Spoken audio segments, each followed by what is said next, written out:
DA নিয়ে আবারও খুব গুরুত্বপূর্ণ আপডেট। ডিএ মামলায় বড় ধাক্কা, সুপ্রিম কোর্টে মিথ্যে তথ্য দেওয়ার অভিযোগে তোপ ভাস্কর ঘোষের।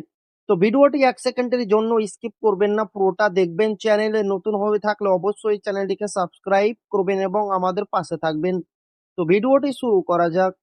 রাজ্য সরকারি কর্মচারীদের বকেয়া মহার্ঘ ভাতার ডিএ দাবিতে দায়ের করা মামলার শুনানি সুপ্রিম কোর্টে আবারও পিছিয়ে যাওয়ার তীব্র অসন্তোষ প্রকাশ করেছেন নিখিল বঙ্গ সরকারি কর্মচারী সমিতির সাধারণ সম্পাদক ভাস্কর ঘোষ।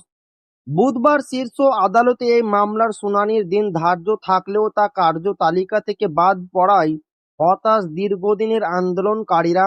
ভাস্কর ঘোষের অভিযোগ, রাজ্য সরকার হলফনামার মাধ্যমে সর্বোচ্চ আদালতে ডাহা মিথ্যে তথ্য উপস্থাপন করেছে, যা বিচারের দীর্ঘসূত্রতাকে আরো বাড়িয়ে দিচ্ছে।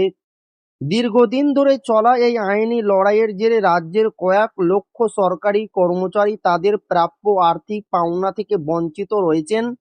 সমালোচকদের মতে রাজ্য সরকারের বারবার আইনি কৌশলে সময় ক্ষেপণ করার প্রবণতাই মামলার নিষ্পত্তিতে মূল বাধা হয়ে দাঁড়িয়েছে। আদালতের দরজায় দাঁড়িয়ে কর্মীরা আশান্বিত হলেও বারের পর বার তারিখ পিছিয়ে যাওয়ায় সাধারণ কর্মচারীদের মধ্যে ক্ষোভ বাড়ছে।